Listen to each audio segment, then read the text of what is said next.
Are you from Davao also? Yes, Mr. Chair. Born and raised? Yes, Mr. Chair. Alright. Please enlighten us. Paano po nyo nakilala si Senator Bongo?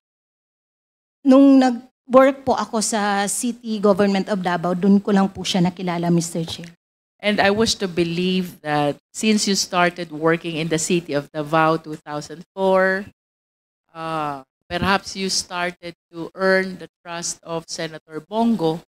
Why until now, you continue to work within the same network of the Duterte family. That is a manifestation. You don't need to answer that. How about President Duterte? Kailan niyo po siya nag-umpisang makilala? Was it during the time you started working at the City of Davao or even prior to that? Mm, Since 2004, Mr. Chair, when I started working with the City Government of In Davao. other words, the reason why you came across Senator Bongo and the former president is because you worked in Davao City. There was no prior encounter before the work in Davao City. No, Mr. Chair. Okay. Ms. Mocking, I understand that, or it is a common knowledge during the time of the former president, no? Na kapag may gustong lumapit kay Senator Bongo, there were people na kayo po ang ina-approach, kayo ang nire-reach out, and apparently, may mga tao po kayong natulungan. Probably, Mr. Chair. As a matter of fact, we have a slide here which shows the gratitude that he wishes to express because of the help that you extended in giving him the chance to see and talk to Senator Bongo. Tama po ba yun? Kayo po'y nagiging tulay papunta kay Senator Bongo? Paminsan-minsan, Mr. Chair, pag meron pong lumalapit. Sa 100 po bang lumapit sa inyo, gustong makausap si Senator Bongo, humingi ng tulong, yun po ba'y tinulungan nyo lahat o ilan po ba dun sa 100 sa tingin nyo ang natulungan nyo? As much as possible, Mr. Chair, hinahanapan po talaga ng paraan na matulungan. In other words, I wish to submit that every time there are people who approach you seeking the help of the senator, you really do what you can to solicit the help that is necessary for those people. Tama po, Ms. Mocking? Mr. Chair, I would like to clarify from what period po yung pinag-uusapan natin, Mr. Chair. Okay, I'm sorry about that. I am referring to the time that you are already working in Malacanang. From July 2016 to Yes. September of 2018. Yes. Yes, Mr. Chair. Ginagawa mo lahat para makatulong sa tao. Mostly, Mr. Chair, kasi kami po yung in charge sa mga social services like medical assistance and burial assistance and other services po. There are informations that you worked also as Assistant Secretary to the Secretary of Finance under the Office of Special Assistant to the President. Tama po ba yun? No, Mr. Chair. So what particular job did you undertake under the Office of Senator Bongo? Office of the Special Assistant to the President, Mr. Chair. It has nothing to do with finance. No, Mr. Chair. So you were the Assistant Secretary Yes, Mr. Chair. to the Special Assistant to the President. Tama po? Yes, Mr. Chair. And can you please enlighten us, ano po ba ang trabaho ng isang Assistant Secretary? Under the Office of the Special Assistant to the President, Mr. Chair, mostly our work revolve around administrative matters, clerical works, errands, social services, and mechanical jobs, Mr. Chair. And there are informations also, Miss Smoking, that during this time, kayo po'y nalagay sa secondment. Ano po bang ibig sabihin ng secondment? Secondment, Mr. Chair, is the temporary transfer of position of an employee from one unit to the other, Mr. Chair. And that is while maintaining your job and title under the Special Assistant to the President's Office. Tama po ba yun? Actually, Mr. Chair, my secondment is between the City Government of Davao and the Office of the President. Oh, it's not in Malacanang. No, Mr. Chair. Alright. So ano po yung naging trabaho nyo dun sa City of Davao under the concept of secondment?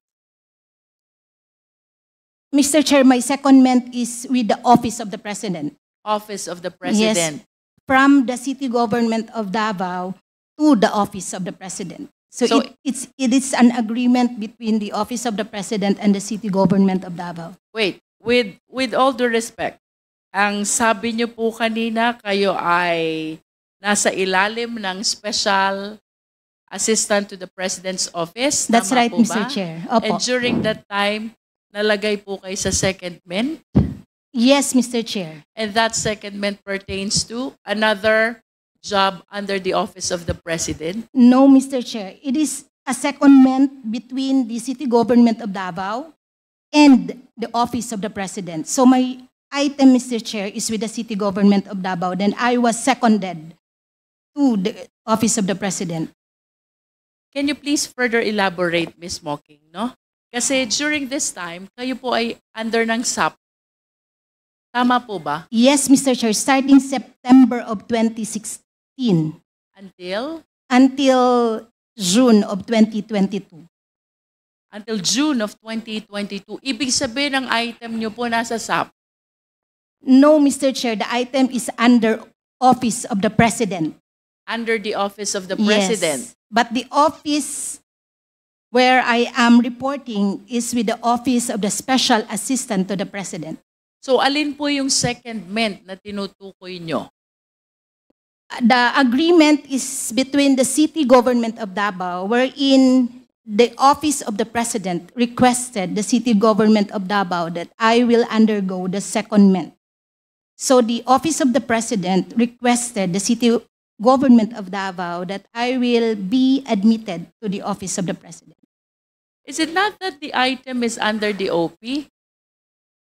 Actually, Mr. Chair, if we are talking about the secondment, it is an agreement between the employee and the office and the position where you will be admitted. Yes, but you were saying a while ago, ang item nyo ay nasa OP, ang trabaho nyo ay nasa SAP. Tama po, Mr. Chair. Kasi po, pag naka-secondment ka po, Mr. Chair, iiwanan nyo po yung item nyo po sa City Government of Davao. Kasi po, may agreement na po si Office of the President and si City Government of Davao na parang hihiramin ka po. So what you wanted to tell us is, even prior to your item under OP, ay may item kayo sa LGU Davao. That's right, Mr. Chair. Ipinahiram kayo sa OP. That's right, Mr. Chair. All right. Is that really possible? Meron pong Mr. civil Chair. service. I Mr. believe Chair. the civil service can Mr. Chair. Mr. Chair, I am yielding to Chairman Ako. Yeah, that's possible under the civil service rule. But I do not know if it is for an extended period. What I can remember is that it is only good for 1 year, renewable. That's right, Mr. Chair. My appointment is being renewed every 2 years. So from pwede- Ang item niya ay sa Davao. Pinahiram siya ng Davao City Government sa Office of the President. Pero may limit yan according to the civil service law. For 2 years. That's right, Mr. Chair. Renewable. So every 2 years po yung renewal, Mr. Chair. Ms. Mocking, can you please enlighten us? When there are a lot of items available in Malacanang, why do you have to resort to this secondment that your item is in Davao, that you will be discharging your work under OP? Pwede namang dun po kayo kumuha ng item sa OP. Actually, Mr. Chair, yung secondment kasi is ang position po ang mababago, Not the item. not the item. You will leave your item under the city government of Davao. So as soon as you assume the position under the receiving agency, so you will now be acquiring the new item that is allotted by the receiving agency. So your parent agency will take hold of your original item. May I check para maklaro po, no? Yes, Congressman Adjong. So, your item, pinahiram ka sa Malacanang kasi this is what happens also in the BARM. So, I'm familiar with secondment. But you does not mean that you altogether left, di ba, your position. That's right, Mr. Chair. Position mo pa rin sa Davao, hiniram ka rin sa Malacanang, but you're not getting salary from your original principal unit, no? Yes, you will not be getting Yes, you'll the not be salary getting the from the salary. parent agency. Exactly. But you are not also vacating the position, your prior position in Davao. Hiniram ka lang doon, tapos depende yun doon sa humiram sa'yo kung i-renew ka niya. Kung hindi ka niya i-renew, babalik ka doon sa Davao. Di ba tama yun? Tama po, Mr. Chair. Ganun. Please proceed, Congresswoman Luis. Ms. Mocking, during Yes, your stint in Malacanang, that is 2016 to 2022, of course, you've encountered a lot of people close or within the network of the former president. Tama po ba? Yes, Mr. Chair. That includes Colonel Garma. Yes, Ms. Mocking. Yes, Mr. Chair. Can you please enlighten us? How frequent do you actually meet with Colonel Garma during that time? I saw her once or twice, Mr. Chair, in Malacanang.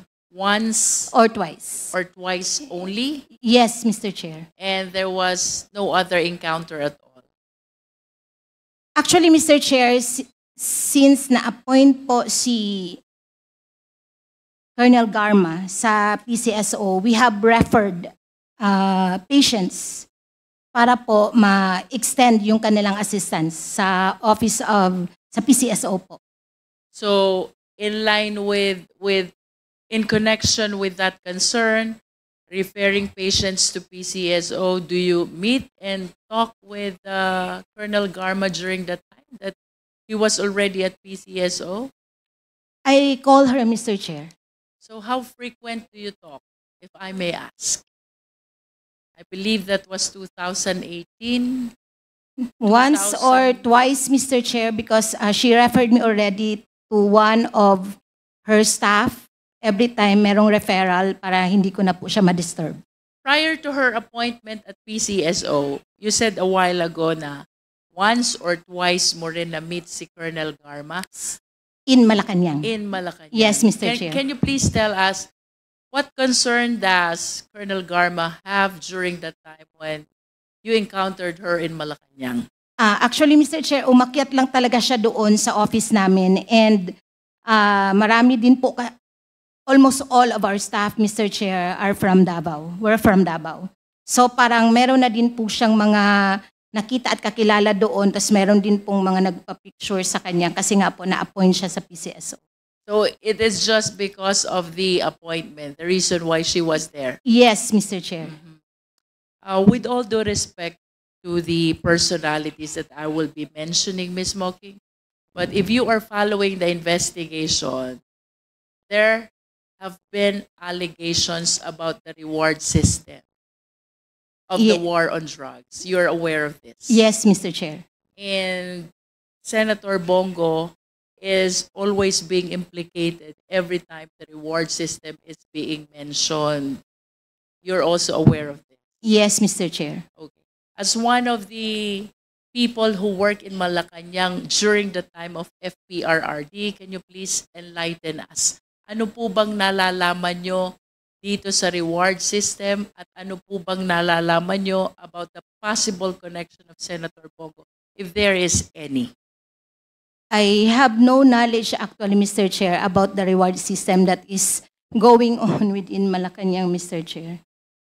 And if you have no knowledge about the reward system of the war on drugs, the more reason that you have no knowledge about Senator Bongo's implication to this reward system. That's right, Mr. Chair. But are you aware that there was public pronouncement already coming from another senator, Senator Bato de la Rosa, confirming that even during the time of the former president as mayor of Davao, namimigay na po ng pera si Senator Bongo.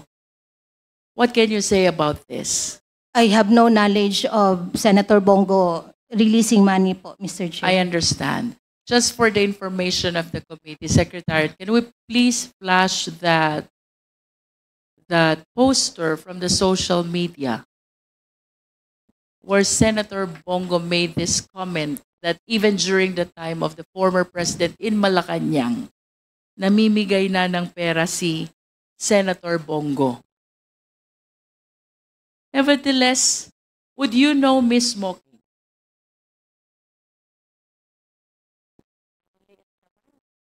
Pwede pagkalaki. Obsec. Oh, this is the picture of the person who received help from Senator Bongo through Ms. Moking. Can you confirm that, Ms. Moking? One of the several people you helped.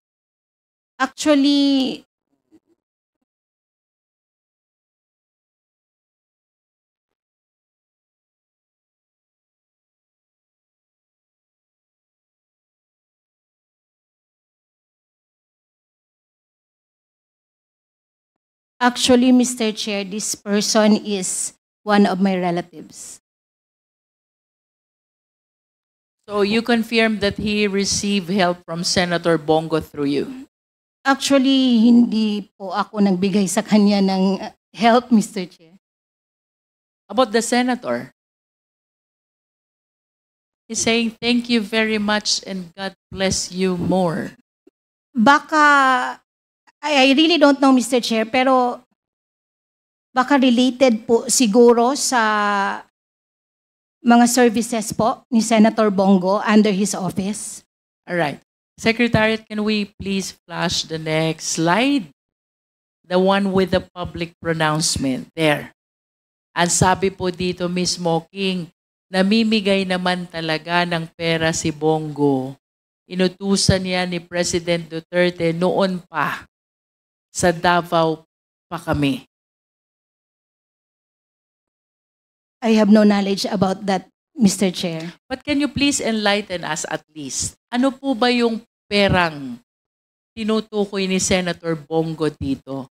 Would you know if this is the reward system which is being alleged in relation to the war on drugs? Hindi ko po alam, Mr. Chair. Wala po ako, hindi po siya familiar sa akin, Mr. Chair. Would you know if Yung- this is operational fund of the PNP?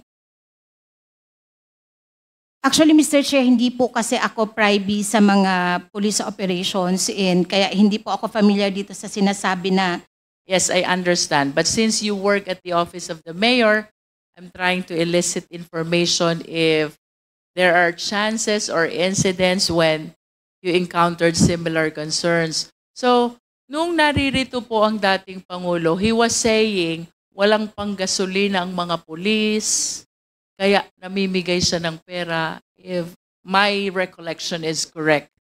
Hindi po kaya itong perang tinutukoy ni Senator Bongo ay yung tinutukoy ng dating Pangulong panggasolina ng mga pulis? actually, Mr. Chair, i-relate ko lang po ito doon sa naging question din po sa Senate hearing. Ang gasolina po na sinasabi po ni former President was yung binibigay po namin na parang PO slip para po sa mga police precinct. Parang isa din po yun sa support na binibigay ni former President. By PO, it means purchase order. Purchase slip. Purchase slip. Yes. So, Mr. bibigyan mo siya ng slip para tatakbo na lang ang pulis sa gasolinahan. Yan po yung style doon, Mr. Chair. And would you know, Ms. Mocking, kasi napakagastos ng police operation, bukod dito sa panggasolina, ano pa po bang assistance na ibinibigay ng ating dating Pangulo sa police operations? Sa Davao term ito, Mr. Chair. Davao. Usually, Mr. Chair, yung mga precinct commanders, gumagawa sila ng letter request addressed to the mayor. Precinct commanders. Yes, gumagawa sila So ng what is this request all about? like support, Mr. Chair, aircon, office supplies, normally mga general services po, Mr. Chair. General services, that's all. Basically, yun po yung part of our tasking, Mr. Chair, na nag-a-assist po kami sa mga police and other offices po, Mr. Chair. Okay, Ms. Mocking, do you know Rizalina Hustol? Yes, Mr. Chair. Who is she? For the enlightenment of the committee. Sa City Government of Davao, Mr. Chair, she was our city accountant. She used to be the chief accountant of Davao City LGU. Tama po? Yes, Mr. Chair. When was this? Ay, nung 2004 po na working na po ako sa City Hall, sa pagkakaalam ko po, city accountant na po si Ma'am Rizalina O Justo. baka nauna pa sa'yo? Yes, I believe. Okay. So, I understand that similar to you, si Ms. Hustol ay nagtrabaho din sa Malacanang. Do you confirm this? Yes, Mr. Chair. Ano pong trabaho niya sa Malacanang and when did she start? I believe na una din po sa akin, Mr. Chair. So parang, July ka na eh. June 30 lang nag-a-assume. actually, Mr. Chair, bali, mas, baka magkasabay. Baka magkasabay. July 2016 also. And after some time, Ms. Mocking, would you confirm she was appointed as Commission on Audit Chairperson? Yes, Mr. Chair. Can you please tell us when?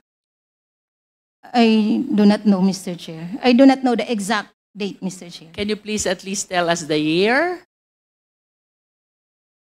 2022? I really don't know, Mr. Chair.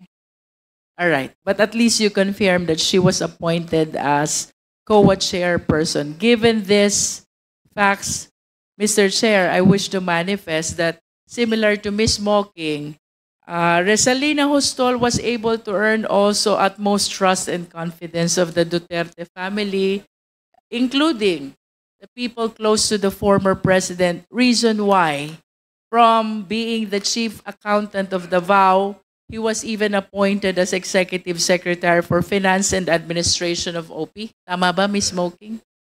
Yes, Mr. Chair. And ultimately, she was appointed as COA chairperson, which I believe is one of the most or one of the highest possible positions one can get in the Philippine government. Ano po bang trabaho ng isang chief accountant? Let's go back to Davao. Hindi ko po masyadong alam kung anong specific trabaho po ng city accountant, Mr. Chair. But at least would you confirm, alam po niya lahat ng pumapasok na pera, lahat ng lumalabas na pera? Probably, Mr. Chair. And that includes the confidential fund of the LGU Davao. Probably, Mr. Chair.